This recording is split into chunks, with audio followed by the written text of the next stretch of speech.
Ryan Clark spent more than a decade becoming one of ESPN's biggest NFL voices. But at almost 47, that career is over. After losing his job, opening up through tears, and trying to rebuild his life, his story has taken a heartbreaking turn. Here's what happened. It happened on a Monday during a taping of NFL Live. Ryan Clark was sitting there doing his job, breaking down football, like he'd done 1,000 times before, and somewhere off camera, someone made the decision to tell him it was over. Right then, in the middle of the show, ESPN fired Ryan Clark as part of a round of layoffs, and Clark, who was on NFL Live on Monday, was informed about the layoff in the middle of the broadcast and did not finish the show. He didn't come back after the break. He didn't get to say goodbye to the audience that had watched him for years. He just wasn't there anymore. Here's the part that makes it sting more. Initially, ESPN reportedly planned to tell Clark that he was let go the next morning, in line with other layoffs, but media inquiries had led the network to fear that Clark would find out he was fired online before it had a chance to tell him. In other words, the network moved up the timeline because reporters were already sniffing around the story. Clark didn't get a private room and a box of tissues. He got pulled aside during a live show because ESPN was worried about a leak. Clark later pushed back on how the whole thing was being described. When one report suggested he wasn't forced to leave and that both sides simply agreed it was better not to return, Clark rejected that version directly, writing on social media, asking rhetorically whether he wasn't forced and answering that when he asked if he should be done. For the day, the answer was yes. That's not a mutual, amicable wind down. That's a man being told to leave his own set. The reaction from his peers came fast, and it wasn't quiet. Stephen A. Smith, one of the biggest names at the network Clark was just pushed out of, didn't hold back. Smith said Ryan Clark was someone he considered arguably the best NFL analyst in America, no longer with ESPN, and that he couldn't even tell people how much that hurt, adding that he was going to miss him. He wasn't happy about the decision one bit,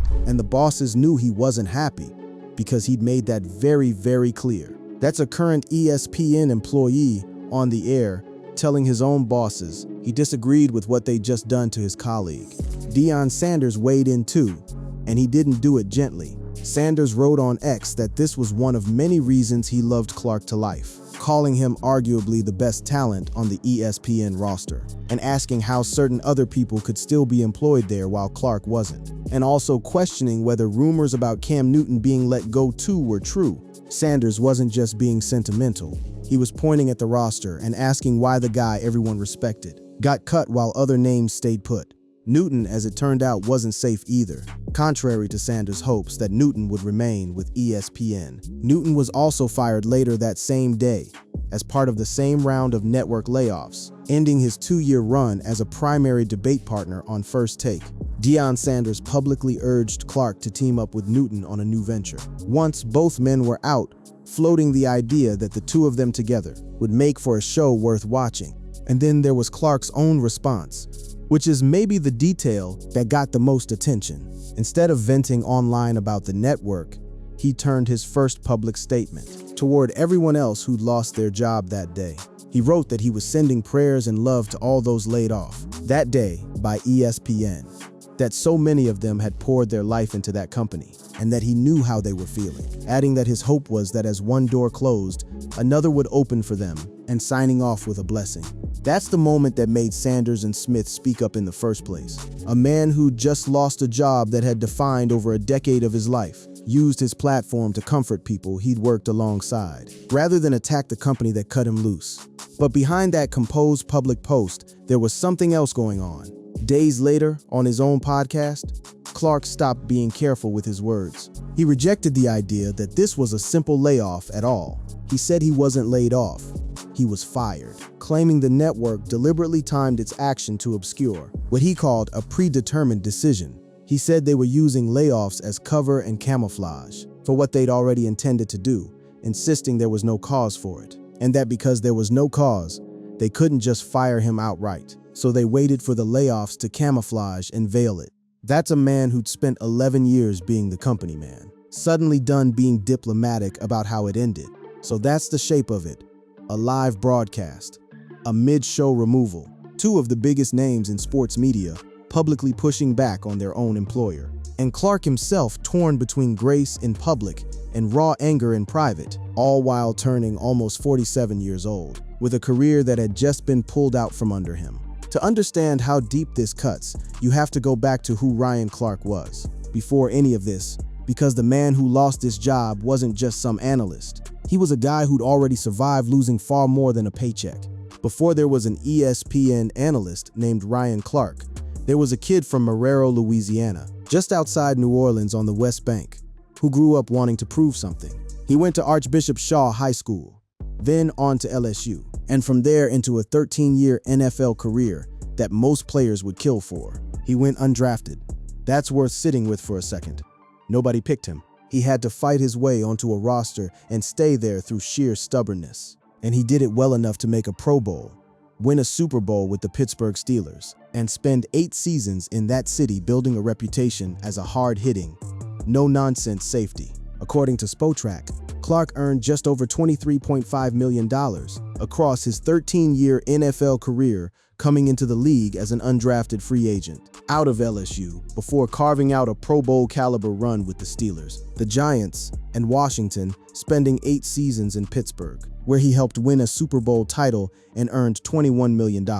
But the on-field story isn't the whole story. In 2007, something happened that nearly ended his life, not just his career. He was diagnosed with a trait of sickle cell that cut short his season, and he lost 30 pounds before returning to the Steelers in 2008 to regain his health. Other accounts fill in just how serious it got: a splenic infarction tied to his sickle cell trait that led to him having his spleen and gallbladder removed as he fought his way back to the field. Playing at altitude in Denver had triggered it.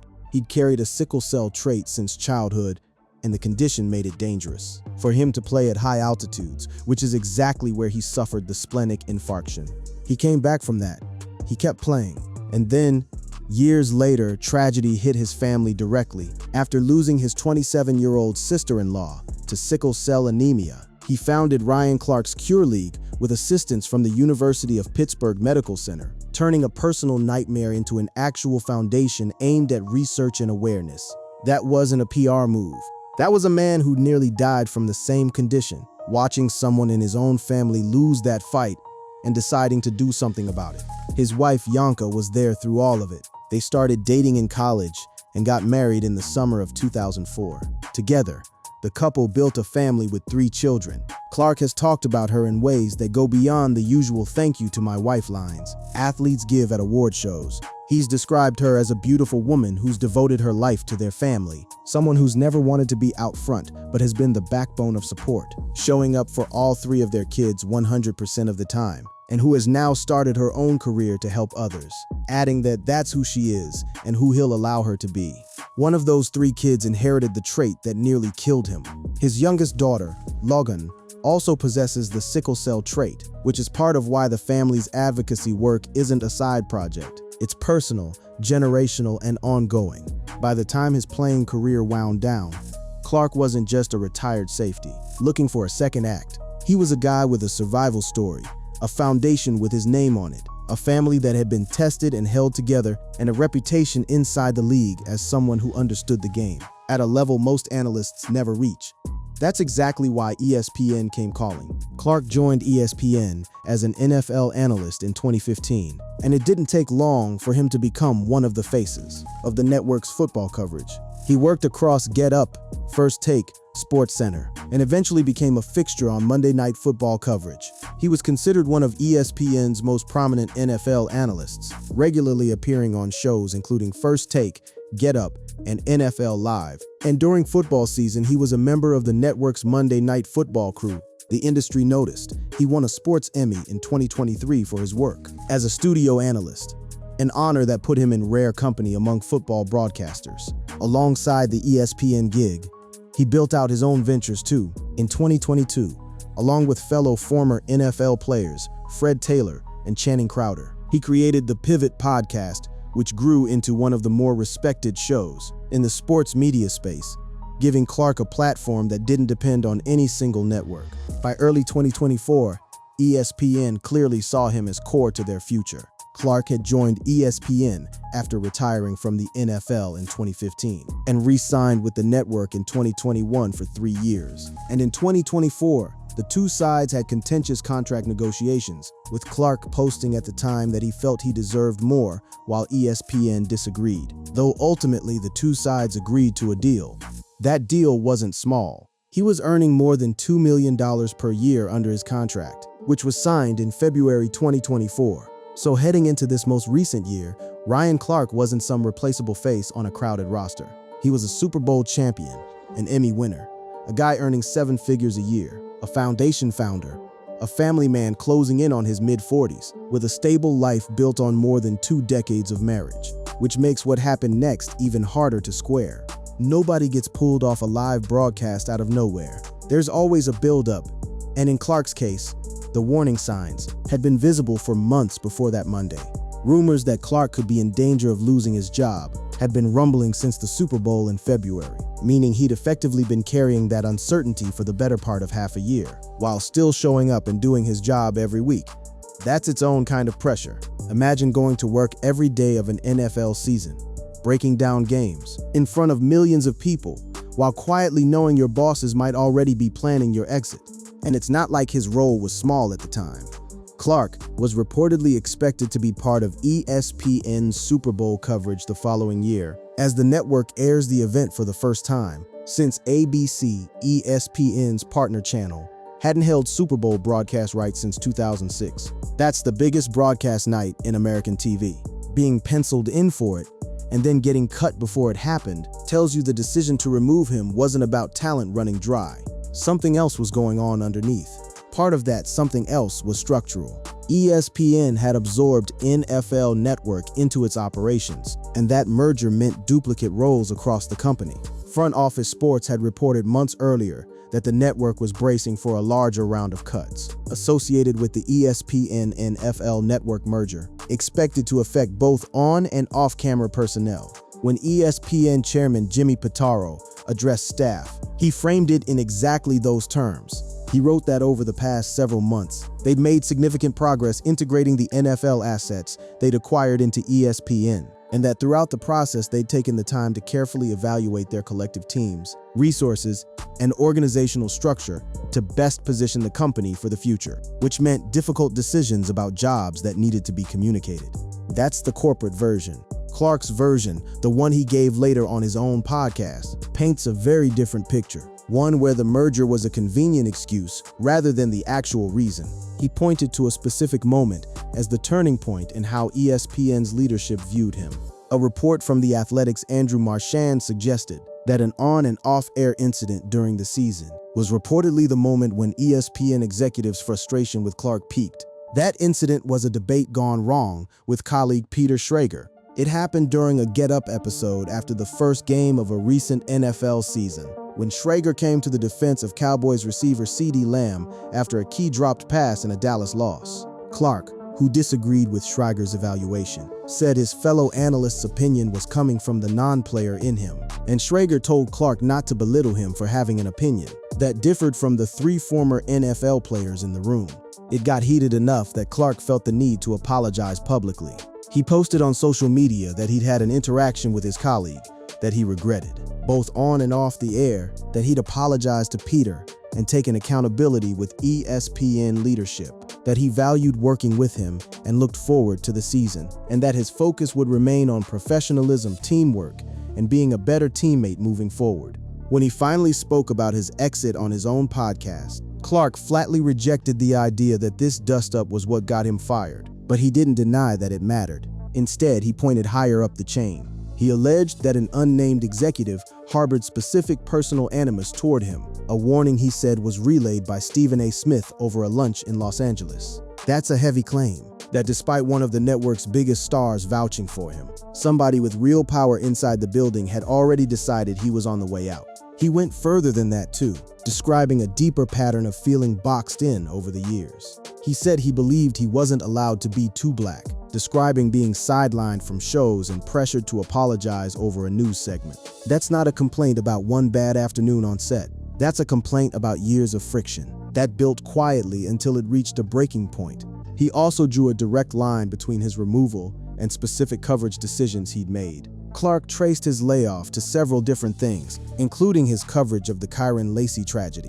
That's the kind of detail that turns this from a simple budget story into something closer to a disagreement over how far an analyst is allowed to push a story.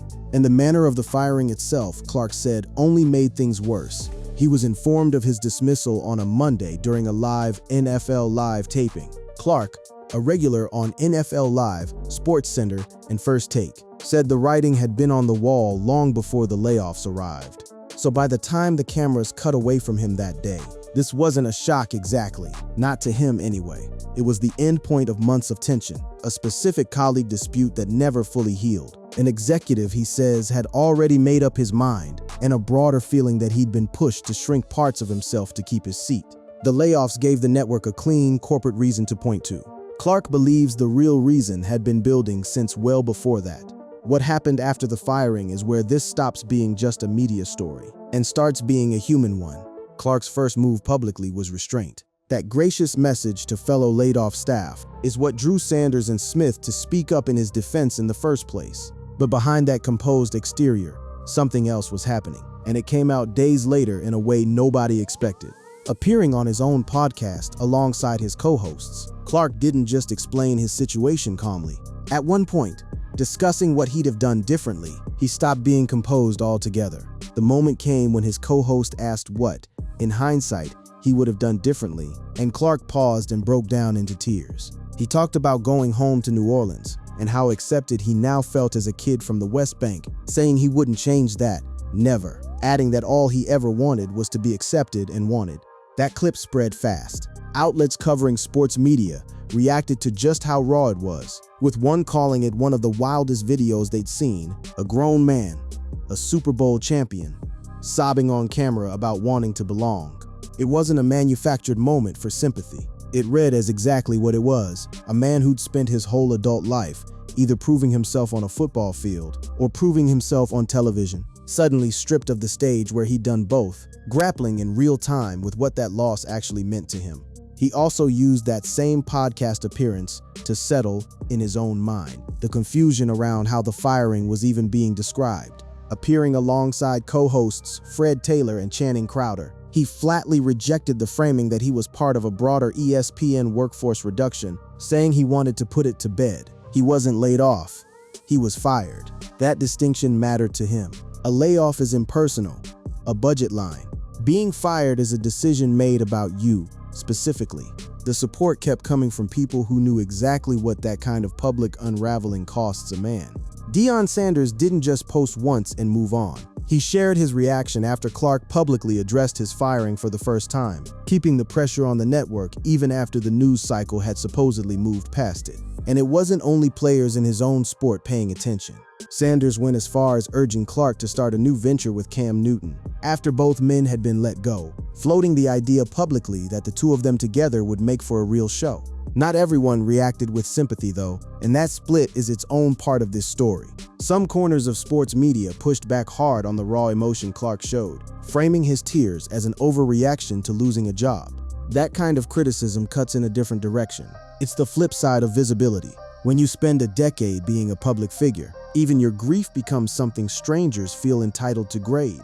Clark, for his part, didn't back away from any of it. He kept talking, kept explaining, kept naming what he believed had actually happened behind the scenes. The executive, the animus, the years of friction, the specific stories that had put him at odds with people above him. He wasn't hiding from the moment. If anything, he was determined to control how his own story got told, even if that meant showing people a side of himself that was anything but composed. And through all of it, his family stayed exactly where they'd always been, in the background, holding things together.